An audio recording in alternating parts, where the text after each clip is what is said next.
Gestion de la chose publique dans les ETD, le cadre des concertations urbaines de la société civile de Kananga présente auprès de l'autorité urbaine en présence des chevaliers de la plume un rapport des résultats d'analyse et de monitoring sur les thématiques prioritaires ciblées pour jauger la gouvernance dans les entités territoriales décentralisées.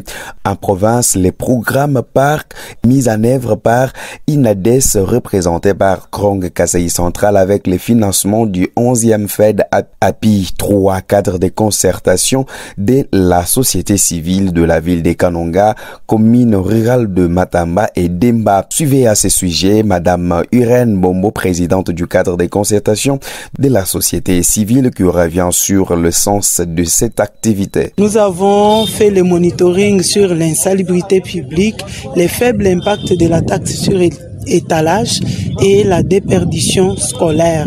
Pour nous, cette thématique constitue une priorité parce que si vous vous promenez sur la ville, les immondices sont jetés partout.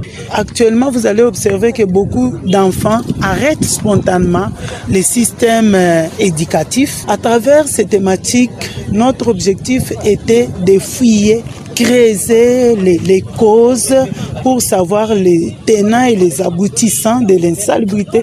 Les ménages ne savent pas gérer les déchets et les jettent dans la rue.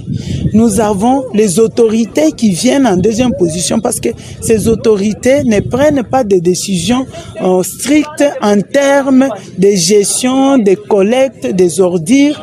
C'est ainsi que nous sommes venus aujourd'hui présenter ces résultats afin de pousser l'autorité à prendre des mesures adéquates qui rendront notre ville salubre, mais aussi des mesures qui vont faire à ce que les enfants soient maintenus à l'école. Autre chose, c'est le faible impact de la taxe sur étalage. Ce sujet vraiment devait être creusé. Pourquoi? Parce que, comme vous le savez, les marchands s'acquittent de la taxe, tant mieux que mal, mais que reçoivent les marchands en retour.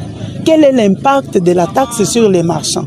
Alors, à travers notre questionnaire, nous avons découvert que les marchands ne connaissent même pas les rôles de la taxe et que, en retour, la taxe n'a même pas un impact sur la vie de ces marchands. Pour le secrétaire exécutif du Krong, d'autres étapes sont envisagées.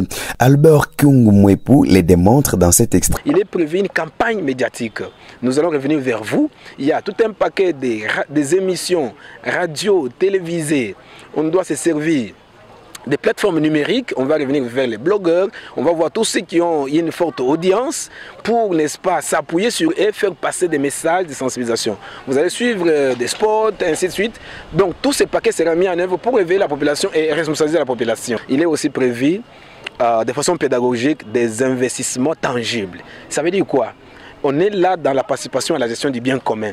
On veut aussi laisser quelques biens communs à Kananga, à Matamba et à Ndemba. Et là, ça sera défini de commun accord au regard de notre petite enveloppe. Qu'est-ce que la population, les bénéficiaires vont choisir? Alors si on se dit, mettons par exemple les poubelles au grand marché et mettons les systèmes d'évacuation de ces poubelles, ok, on va se consacrer à ça. Voilà les 2-3 étapes qui vont suivre après cette présentation des rapports du monitoring. Rappelons que ce travail de la société civile a plu au maire de la ville de Kananga au point de prendre l'engagement d'user de son pouvoir afin d'assurer le contrôle de tous les secteurs ciblés.